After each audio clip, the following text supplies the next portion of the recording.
3. Un cordial saludo para todos, les habla David Villán, invitándoles entonces a las perspectivas del mercado accionario entre el 21 y el 26 de marzo. Un comportamiento en renta variable internacional que nos muestra una foto alcista nuevamente. Por el lado de Asia, el Nikkei, el Shanghai tuvo un crecimiento del 5.15%, el Nikkei retrocedió 1.26%, en Europa el DAX sube el 1.22%, el FTSE 0.81%, el IBEX retrocede 0.43%. Por el lado de Estados Unidos, de América, el Dow sube el 2.26%, el Standard & Poor's sube 1.35%, y en Latinoamérica el Colcap sube 0.55%, una nueva semana alcista, igual que en Brasil 2.37% y en Chile el 3.20%. Lo más importante a tener en cuenta es la tendencia alcista que mantiene el petróleo, en medio de lo cual los mercados accionarios han mantenido este mismo crecimiento. La reunión de la OPEP y la no OPEP se mueve para mediados de abril, lo cual le da un escenario todavía de margen de alcista al petróleo. Irán sigue siendo una duda de cómo va a generar, cómo su producción va a equilibrar o desequilibrar más bien la ecuación, y Bank of America hace proyecciones a 2016 de $54 por barril. También la señal alcista se vio por el lado de Estados Unidos con la reunión de la Fed, donde dejó las tasas inalteradas y donde cambió la perspectiva que tenía en diciembre de 4 subidas al año para pasarla a 2 subidas en el año. China anunció también un plan para sostener un crecimiento mínimo del 6.5%, y Europa, después de las medidas expansionistas, generó fortaleza en el euro, teniendo en cuenta la mayor liquidez que anunció la semana pasada para el mercado, y que esto se constituye en una señal alcista para los mercados accionarios. En conclusión, el petróleo sube en la semana 4.4%, quinta semana consecutiva de crecimiento. Los mercados emergentes crecen el 2.7%, en medio de que el índice de dólar ha retrocedido el 1.1%, y que en medio de ello los mercados emergentes han visto una posibilidad de seguir de retomar la senda de crecimiento. El oro y los tesoros como activos refugio sube el oro 0.3%, mientras que los tesoros medidos por uno de los ETF, que es el TLT, sube en la semana 1.6%. De esta manera, entonces, la señal que envió Estados Unidos por la Fed, más las medidas de liquidez y el petróleo en tendencia alcista, siguen siendo señales positivas para los mercados de renta variable, mientras que China se ve como una de las puntos en los cuales hay que tener el foco, de acuerdo a las medidas que sigue anunciando y a la volatilidad que pueda generar en los mercados. Viendo la renta variable en Estados Unidos, lo que encontramos entonces es la quinta semana de crecimiento, en medio de que el índice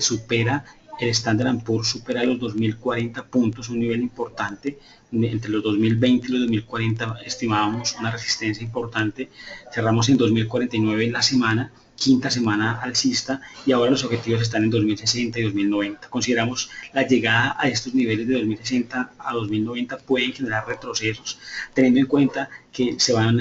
va a llegar la cotización a unos niveles de congestión donde puede encontrar soporte, resistencias y posibles movimientos de correcciones. De esta manera, entonces,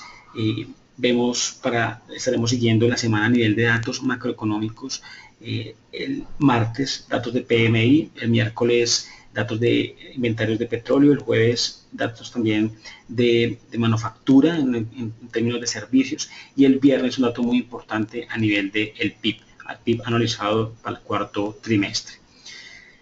Cuando vemos entonces un poco más de detalle en el Standard & Poor's, lo que vemos es una comparación en esta gráfica de la izquierda entre este año, el comportamiento de este año, y el de agosto y del año anterior. En este caso, lo que vemos en color azul precisamente es el año anterior, y vemos cómo el escenario en que está cotizando el Standard & Poor's durante este año tiene una réplica muy similar a como fue el año precisamente anterior. Que estamos viendo que para el lado de marzo o abril, si el índice siguiera replicando lo que hizo en el 2015, la llegada a unos máximos adicionales que podrían ser los 2080, 2090 o inclusive los 2100 puntos, podrían generar retrocesos, un retroceso inicial para volver a generar un resultado alcista cerca de los niveles anteriores y a partir de ahí ver un retroceso mayor. Entonces, consideramos que es importante tener en cuenta cuando el Standard & Poor's en las siguientes semanas esté cerca de visitar los 2090, 2100 puntos, qué comportamiento va a tener y si empieza a replicar lo que hizo el año anterior, como lo ha venido haciendo durante el año en una proporción relativamente similar, sería una señal de venta importante para el Standard & Poor's. Precisamente cuando vemos esta misma medida por el lado, este mismo índice medido por las bandas de Bollinger en el lado derecho, lo que vemos es cómo el índice ha salido del nivel neutral, ha entrado en la primera zona de la banda de Bollinger en un sector de sobrecompra importante y ha superado este nivel de sobrecompra de una manera importante. De esta manera entonces estamos viendo ahora la variación de los sectores y vemos cómo en medio del rally alcista el sector industrial de energía, materiales y transporte generaron crecimiento, los de mayor crecimiento en la semana, mientras que el sector salud es el que en la semana genera reacción negativa, 2.04. A nivel anual, lo que se ve es que ya a nivel anual, lo que son utilities, telecomunicaciones y consumo, son tres de los sectores que ya están generando crecimiento, mientras que los mayores retrocesos se ven por el lado de energía, transporte, home builders y financiero. A nivel de los múltiplos, lo que queremos mostrar con estos múltiplos son los sectores que tienen mayor potencial de valorización y en este caso lo que es el transporte medido por estos tres múltiplos es el de mayor potencial de valorización y el home builders es otro de los sectores que tienen una distancia mayor al múltiplo y por ende mayor potencial de valorización. Cuando vemos el comportamiento de los sectores uno a uno, lo que vemos en términos generales es como casi todos han ido superando los niveles neutrales a un nivel de sobrecompra importante, llegando a unos niveles que lo que quiere decir esta gráfica son posibilidades ya de sobrecompras muy altas y que podrían generar correcciones bajistas. En medio de esto, el único que no ha hecho este movimiento es el sector de salud, que todavía se encuentra en un sector y en un nivel neutral. Ahora, a nivel de renta variable en Colombia, lo que vemos es una la décima semana consecutiva alcista. Las últimas 2 semanas han sido unas semanas de indecisión sin tener la misma fuerza alcista con la que venía la cotización y el índice.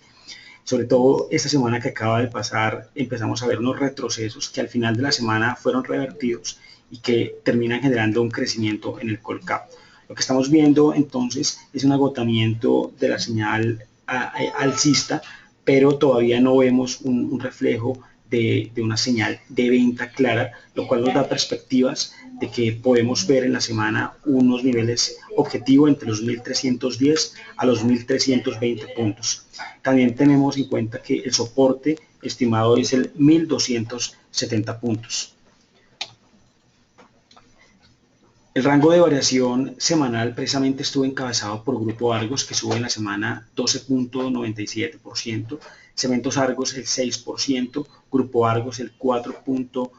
la preferencia del 4.7%, Éxito el 2.81%, sí, todas ellas siguiendo el camino alcista que han venido en el año. ISA nuevamente vuelve a retomar esta senda. Sura también que había presentado correcciones, volvió, sobre todo el día viernes, generó un crecimiento importante. Y por el lado bajista, la encabeza Pacific Rubiales, Nutresa, Bancolombia, Avianca, Ecopetrol y Banco de Bogotá. Algunos temas importantes para tener en cuenta de la semana a nivel corporativo. Lo primero es que el día viernes teníamos rebalanceo de uno de los índices internacionales, el FTSE, lo cual iba a mover unos flujos de venta en algunas acciones. Y pudo haber sido uno de los que generó movimientos de volúmenes importantes, sobre todo el día viernes. Otra noticia importante es que a nivel de Isagen se anunció que se retira la acción del índice Colcap a partir del 31 de marzo, con lo cual se tendrá una acción menos dentro del índice y esta acción estará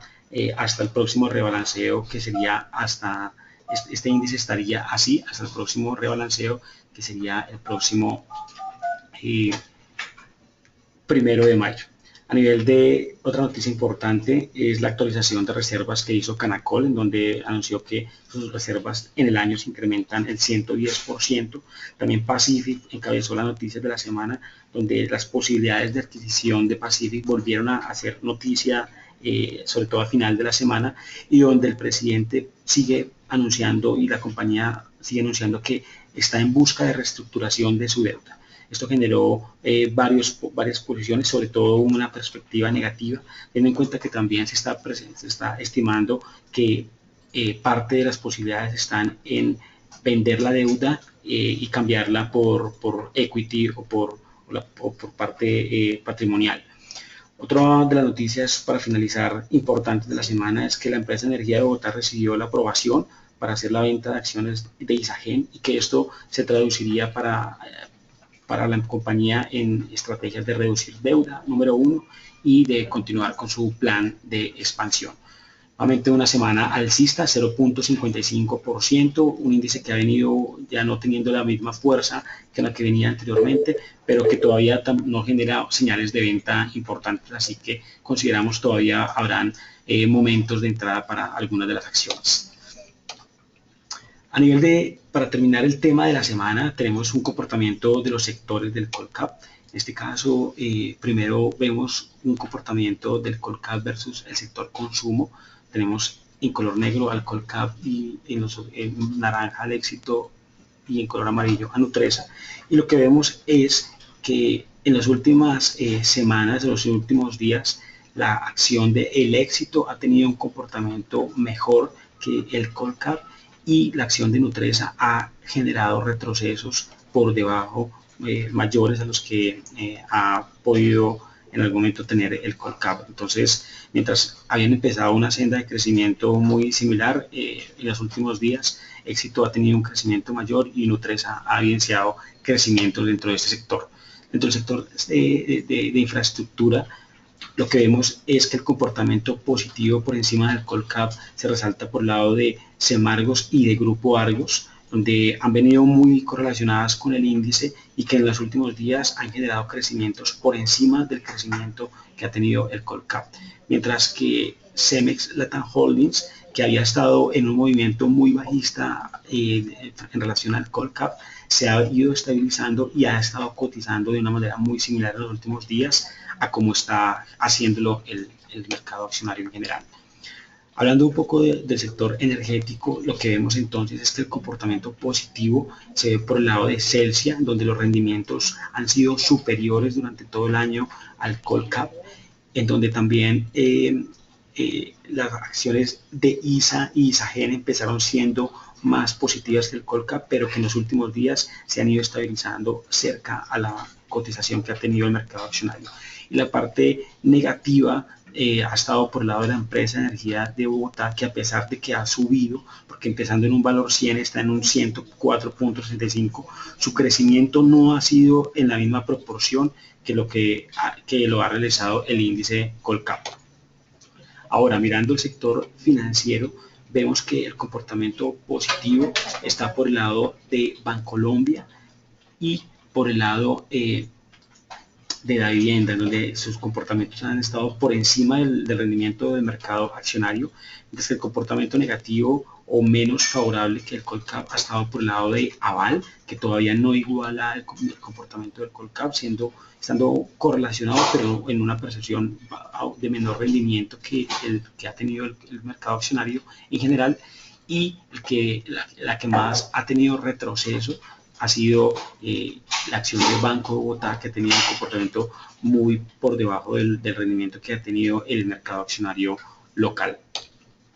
Ahora, mirando el sector aeronáutico, lo que vemos entonces es un comportamiento de Avianca al inicio del año muy por debajo de lo que venía haciendo el mercado accionario. Sin embargo, por el lado de febrero, la reacción alcista marcó un comportamiento mejor que el índice, y ahora en los últimos días se ha ido estabilizando a como lo viene haciendo el mercado accionario. De esta manera entonces hacemos un resumen del